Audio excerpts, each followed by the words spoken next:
Share my screen with you, Dennis? Yeah. Yeah, you can share the screen. Cool.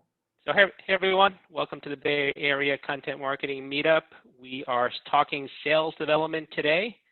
Our SDRs, are they cold callers or are they strategic partners? We have David Dulany with us. David is founder of Tenbound, a research and advisory firm focused on sales development, and is a longtime member of this group. So David, thanks for being part of our group and joining us today. I will hand things over to you. Yeah, thank you, Dennis. I'm really excited to dive in. There's a lot of different, viewpoints here today. And so I really want to make this an open conversation and just be able to give tailored, opinions and thoughts as we move through. So if anybody wants to dive in or has specific questions as I go through this, just feel free to jump in. I'd love it to be an open conversation. So yeah, as Dennis mentioned, I am David Dulany. I run Tenbound, and we really focus on the sales development space. Just a lot of converging factors that everyone's probably very familiar with, especially one person who mentioned coming from the research and analysis background is there's a lot of confusion out in the space right now, and there's a number of players. There's obviously the sales development reps are looking for good information. There's the managers are looking for good information. Leadership, we have some on the call are trying to figure out, those perennial questions like where it should report. And, there's also, investors and senior executives are trying to figure out if it's even worth having a sales development program in the first place. There's also a tremendous ecosystem of tools, which is ridiculous. We, of course, had to put together one of these eye charts to start to gather all the different tools and services that are serving the sales development landscape. This landscape has grown tremendously, just like the MarTech 5000 in the last 5 years. I mean, it's grown to include a number of software tools and services. So there's a lot of players involved, a lot of people looking for information. And so that's how we position Tenbound as a place that they can go and get, good, solid, research and advice on the topic of sales development. So we do, quarterly research and survey benchmark reports. We work with clients from an advisory perspective and also the vendor, ecosystem. And then we put on events. We've got, the usual, we did have a live conference. It was supposed to be, our 4th year of the meeting of the tribes of the sales development community. And of course that had to go virtual this year. So, quick background there on what we do, but what we're talking about today is how do we work with, the sales development team, and do we, look at them in the traditional sense, or more of a strategic sense? And obviously, being involved in this world, I've got my viewpoint on it, and hopefully I can bring you over to that side. But there's a lot of, like I said, there's a lot of confusion in the industry around what should be the role of the sales development team. And, from a marketing perspective, how do they interact since they're in a sort of an intersection of several different departments. They're interfacing obviously with marketing, they're interfacing with the content team, they're interfacing with sales, obviously through their throughput. They're interfacing with the executives, and even the customer success team, to integrate the messaging that they're getting from the customers. So there's a lot of confusion around, what should be the role, and especially for this group, how do we partner with them in a way that's the most successful? And so, just a little bit of background. The way that most sales development teams are structured, really doesn't set them up for success.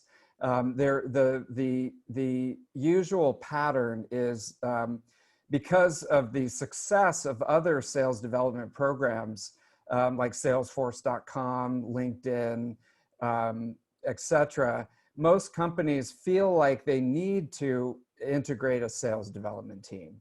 And they feel like they need to have this, connective tissue between sales and marketing. And so they go ahead and put it in place. But there's not a whole lot of expertise out there about how to specifically do that and how to run it.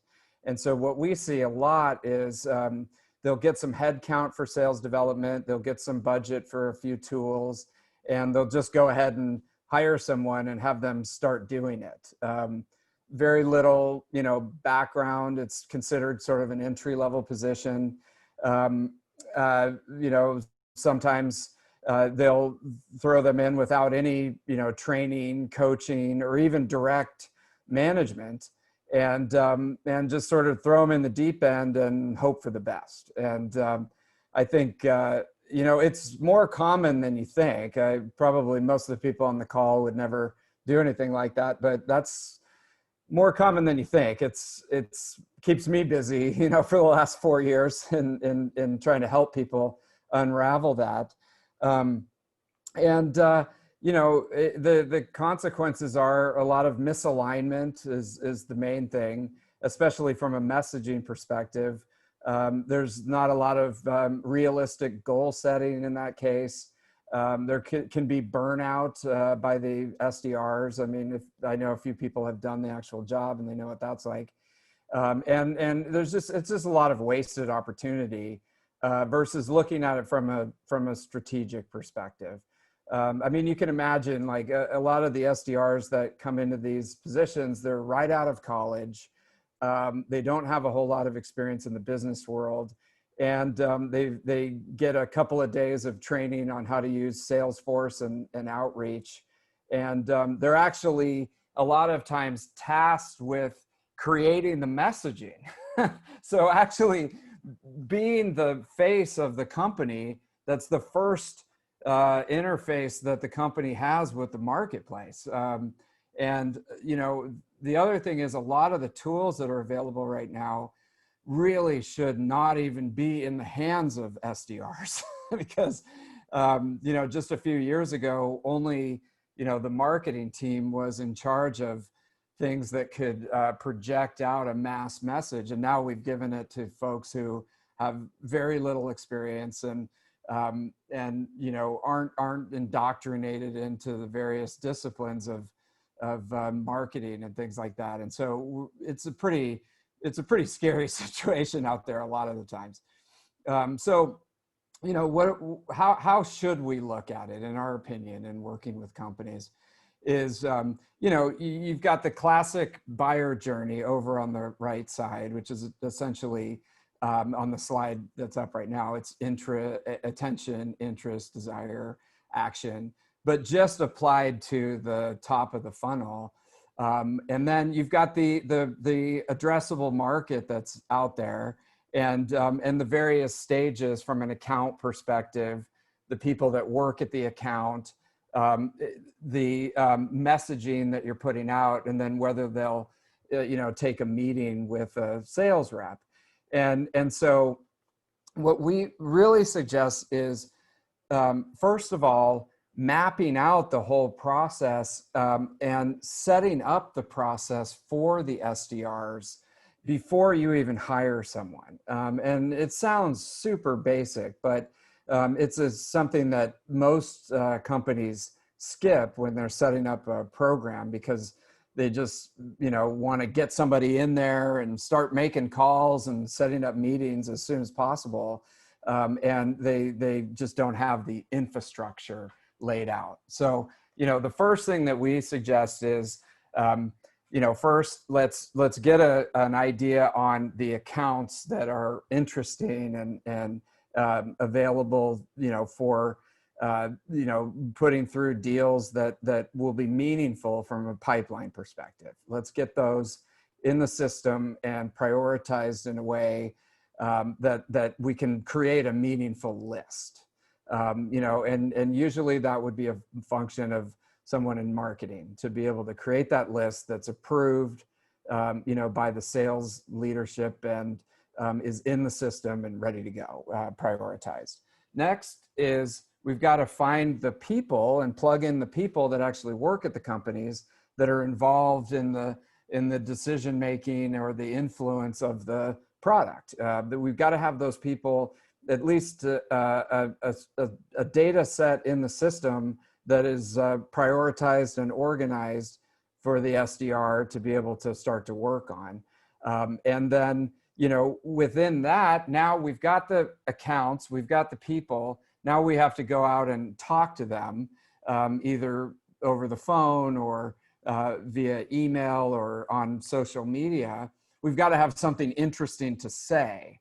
It's got to be something that resonates. Otherwise, it's just, you open your email today and you've got 27 automated emails from different SDRs who want to get some time with you. If that messaging doesn't resonate, then you're just going to be ignored. And then finally, there's got to be a strong call to action that's set up and ready to go, at least a version 1, so that you can start to iterate on it. Those 4 pieces are in place from a strategic perspective, at least, then you're ready to start plugging people into the equation and then getting them ramped and trained and able to articulate the message. If you haven't hired your first SDR yet, or you've got somebody in there who's flailing, there could be one or some of these steps that you can go back and look at. So just very quickly, it's okay. Say you buy into this process. Okay, what do we do now? So, from creating a strategic partnership, and if you're a content marketer, and you want to get to that sort of the third level where you can add value and help to create this partnership. One is taking a look at the SDR playbook. And so, there's a sales playbook, but there is also an SDR playbook that is just focused on bringing together all the content and approved templates and scripts and messaging and the material that they need in order to be able to do the job. So they know what a day in the life looks like, and they know what the service level agreement is, and they have everything that they need. It doesn't have to be an old school, Bill Belichick binder. I hope there's no haters on the call, but the coach with the big playbook walking around. It can be a Google Doc, and obviously, you can buy a bunch of online playbook software if you want to do it, but there's just got to be something in place so they have everything that they need. They can sit down and go, here's how to do the job. At least version 1. I've got everything that I need here to do the job. And terrific opportunity for a content marketer, because what are the messages that are resonating right now based on what you see out there in the marketplace? What are people clicking? What does the data show on content? Let's put that into a initial template and use it in the playbook, and then start to go out and stress test this messaging. And because they're going to be on the phone every day using the playbook, talking to people, sending emails, and kicking out a lot of measurable data on the content that you're providing, and letting you know whether it's resonating or not. So, that's a simple report to set up in the various SDR outreach systems that they use. The 2 biggest ones are Outreach and SalesLoft, and there's a dozen other ones, but they all include out-of-the-box reports on how the messaging is resonating and if you're getting a good conversion rate. So I definitely want to take a look at that and the feedback, and then lead a weekly content scrum, I call it, where we're looking at the data, we're looking at the feedback that we're getting, we're checking the inbox, And we're understanding if it's falling flat or we're getting any kind of information out of it. The other tool that's really making a big impact here is there's a lot of call recording software that chops up the calls into bite-sized pieces that you can then transcript and analyze. And so if the SDR is making calls using the playbook, you can actually look at the reaction that they're getting and the talking points that are happening. And then you use that to improve the messaging and help them to get better results. And then, you know, obviously running some A/B testing on the messaging and working with the SDRs to ensure that they're executing enough activities so that you're getting some decent data, and you can go back and look at the results and you know, implement what you're hearing in order to increase the conversion rates.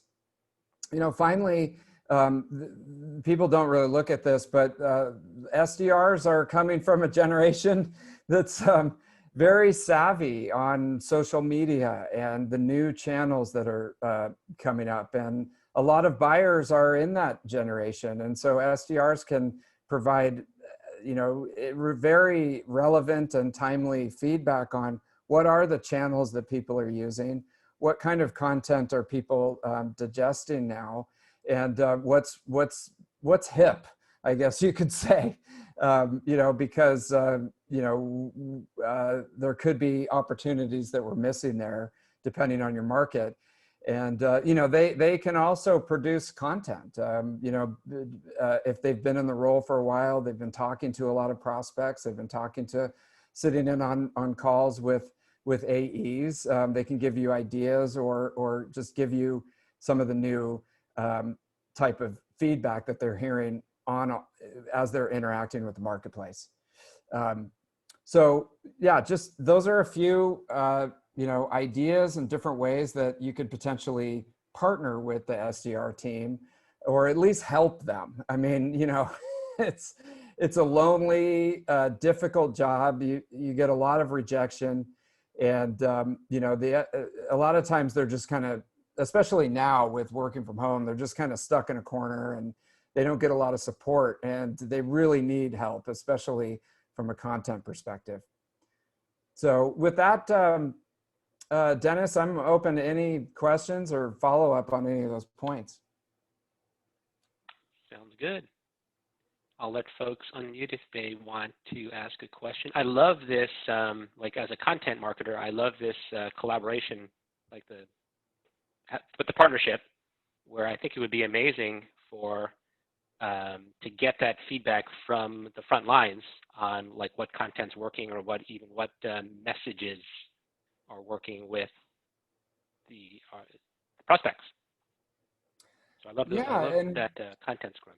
yeah, I was just going to say that you know, mining the inbox it's not just for the SDRs. I mean, hopefully, I'm sure that everybody's doing this, but go in and, you know, obviously there's transparency and privacy concerns, but if the account executives or the customer success team, you know, is willing to share the kind of pain points and feedback that they're getting from their customers, you know, that's just a treasure trove of content ideas that you can talk about, because that's not just, you know, me sitting in this dark little room trying to think of, you know, what would resonate with our customers. That's the actual customers are interfacing and telling us what they are concerned about, and then we can integrate that back into the content. Right. And I love the concept of a lot of SDRs tend to be recent graduates, so they're the younger generation, and they will have an experience and appreciation that we older folk don't have, since we're in a different generation. So I think it's a great idea. Maybe like the thing that occurred to me, like marketing would have to loosen the reins a bit, but why not give your SDRs some of the reins for some of your social handles? They can interact with others, and maybe they can launch a TikTok channel for you.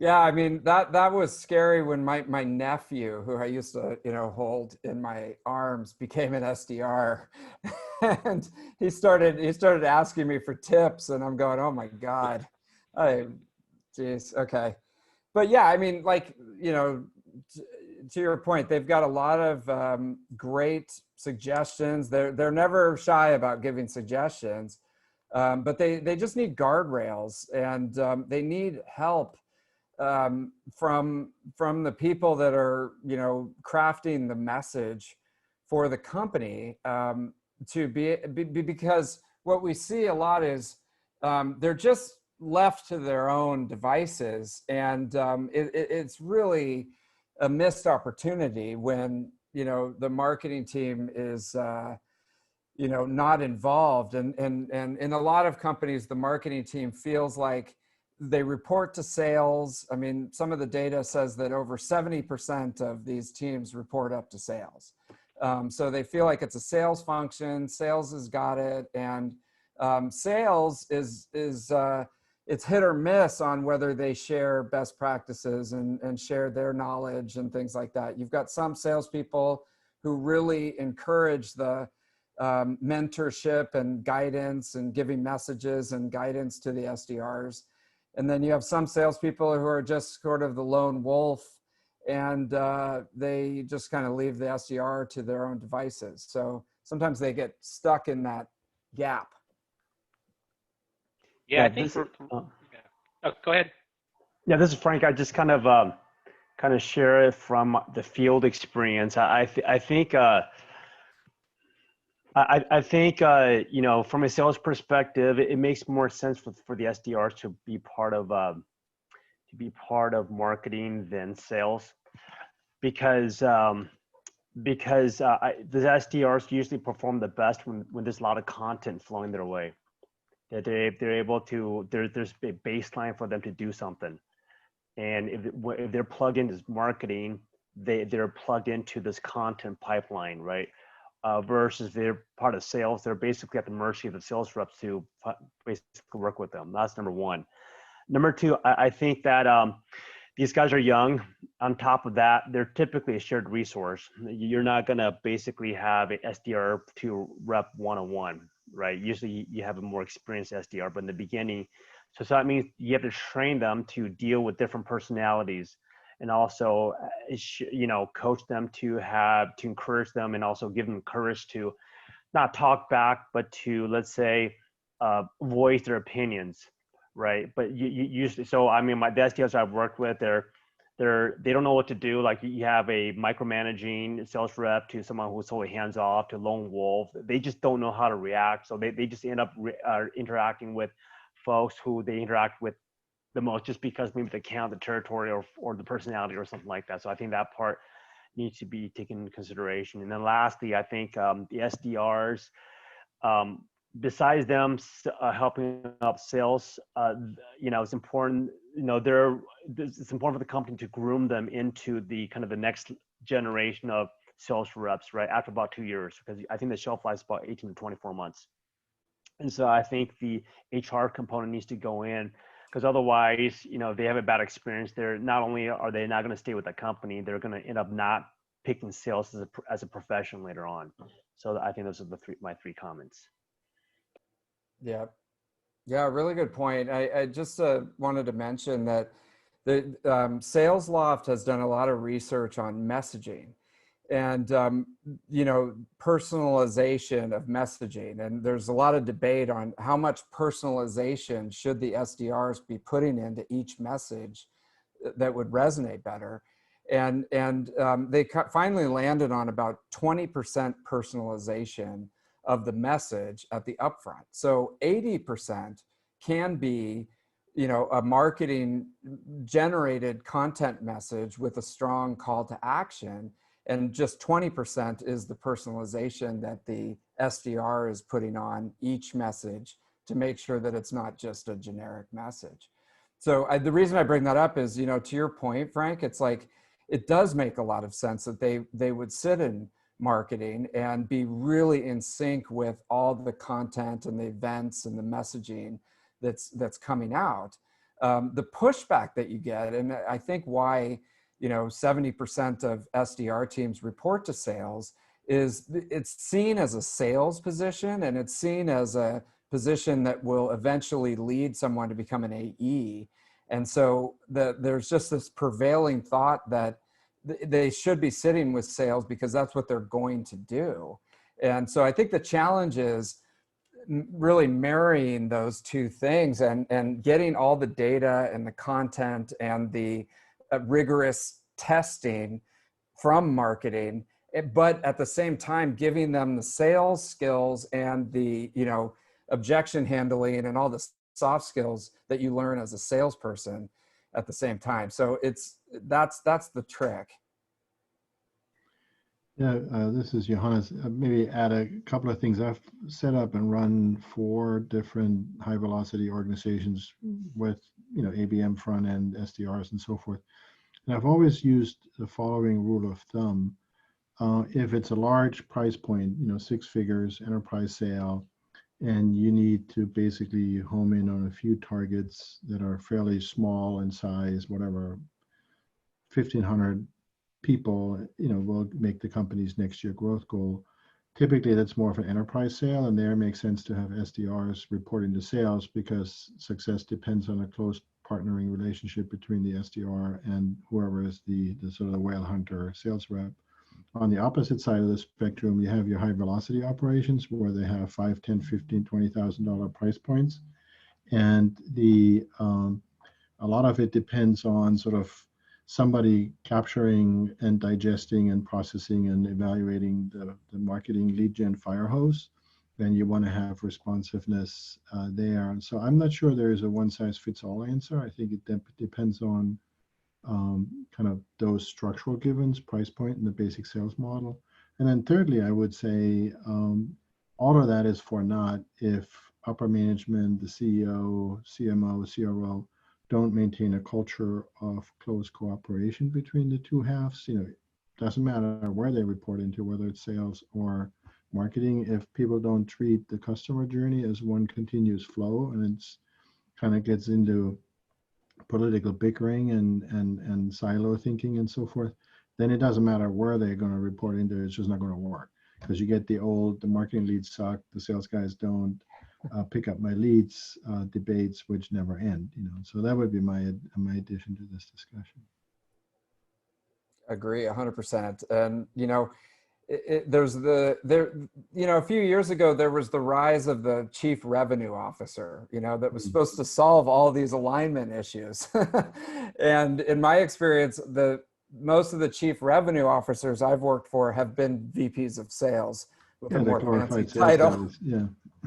But really, yeah, it's you would think that if you have someone at a high level that can drive that alignment, then you're going to be in way better shape because accidents happen at the intersections, and this is a major intersection. So. Yeah, I agree. I think I don't know, you might want to talk about maturity as well, because some organizations, their model of SDRs is get the phone book, hire 10 guys, make phone calls. I'm waiting for the orders to come in. That's the extent of the sophistication versus a model where you have an ABM front end and you mature the leads online and you have metrics and KPIs and all that stuff, which is a whole different ballgame. And a lot of organizations don't have the maturity, yet they want the benefits of that, which is the low cost and the high quality leads. Yeah. Yeah, that's true. And I think somebody mentioned, outsourcing the function, that's always an interesting conversation as well. So yeah, like you said, it really depends on where you are in the process and the journey here and what you want to focus on. In some cases, maybe giving them the phone book and a phone, as long as you equip them with some training and a playbook and help them with the messaging, maybe that's what you need to do at the moment. It just depends on where you are in the process of building the company. What are some of your thoughts on outsourcing? I have been looking at a few organizations like, Memory Blue, another one called Science. Obviously there's quite a few out there. Yeah, it's funny. I'm really excited about this other framework that we just made. So I don't know if you can see it on the screen, but we're trying to get our heads around the outsourced industry because it's so opaque. Yeah, I can only see the PowerPoint. You might have to switch your Oh, sharing to the other app. okay. Sorry. Yeah, sorry. You know what? Desktop. Thanks. Yep. I've been struggling with this, for a long time. I'm probably the only one in the world that cares about this, but there's so many outsourced companies, and there just seems like there's this,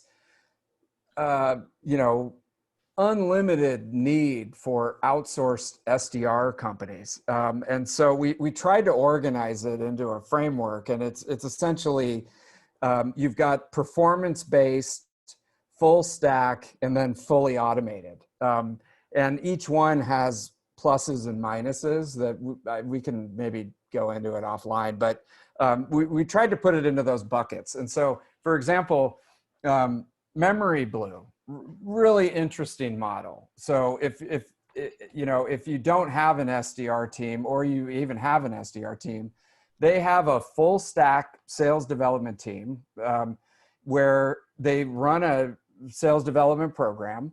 They'll call and email and do everything on your behalf.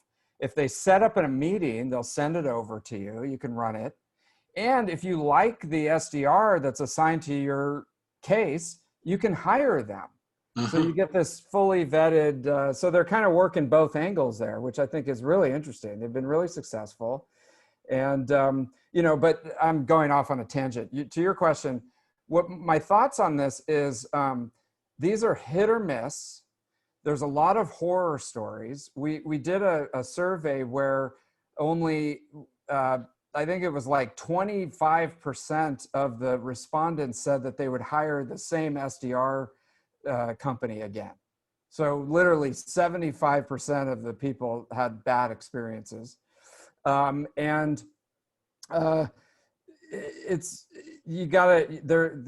a big investment of time and money, and then you don't know if you're going to get anything out of them for 90 to 180 days. So I don't think that helps you at all. It's go ahead. Sorry. Yeah, no, yeah, you're right. I mean, there's no clear answer. I mean, it's kind of interesting way to get started. They have a lot more of the tools where, you don't necessarily have to invest in, a lot of the SDR tech on your side. So there's some pros and cons to it. Definitely. I mean, the way that I would think about it is, are they going to share their playbook with you? I think that's a really important thing. A lot of them they're a black box, and they'll get your list, they'll get your scripts, and then they'll take it into a black box and just start producing some sort of result, whether it's a good result or a bad result. They'll produce some kind of results, but they're not sharing their process with you. And so you miss that if you want to go in-house, because there's probably a lot of learning happening that they're not sharing with you. So one question I would ask is, do we get the playbook? Do we get the data back? Do we get the scripts that you're using and all that stuff? And if they said yes, then at least you're getting that, which would be helpful in building your own process. Yeah, I agree with that.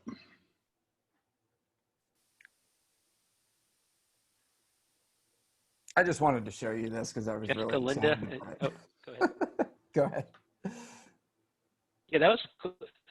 Kudos to your slide designer, David. These are really well done. So David, do you have any advice for companies that have that 1,000-year-old question of whether it should fall under marketing or sales? Is there like a certain size of a firm that one fits better than the other? Yeah, so that's funny. That's like the classic. It's I'm really dating myself, but it's tastes great, less filling. Yes.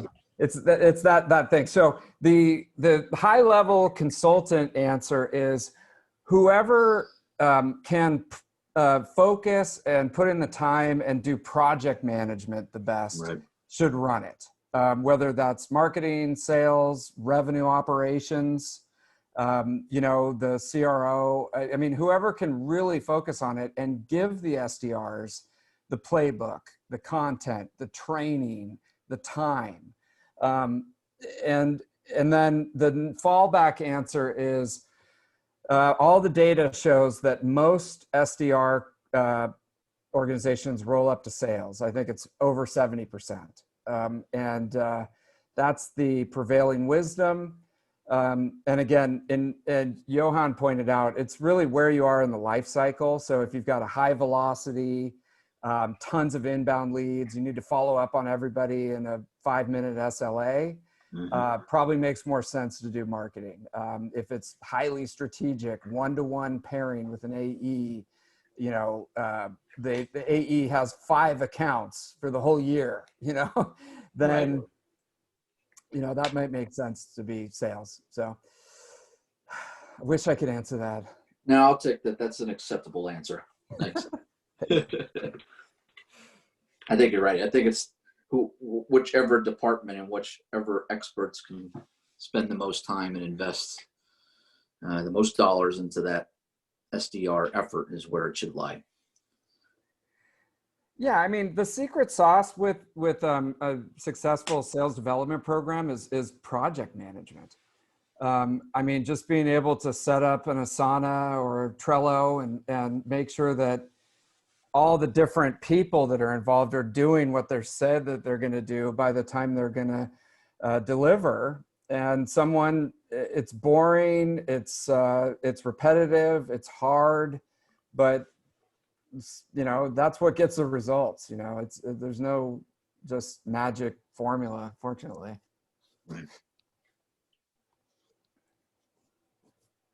David, have you ever seen a model where sales development is not in sales, it's not in marketing, it's its own function, and the leader of sales development is a peer with the leaders of sales and marketing? And would that even make sense? Yeah, I mean, that's how they have it set up at Zoom Info. You know, and they just went an IPO. Unfortunately, their stock price went way down after, but that's okay. They just won our Beast Award, which is like our, you know, industry standard award. They have one of the best SDR programs I've ever seen. And, you know, there's a lot of SDR programs out there.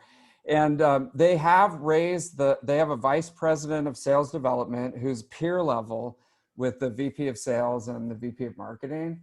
And I think all of them roll up to a CRO. So it's very rare, but I think you're going to see more and more of it happening because it's just such a specialized position.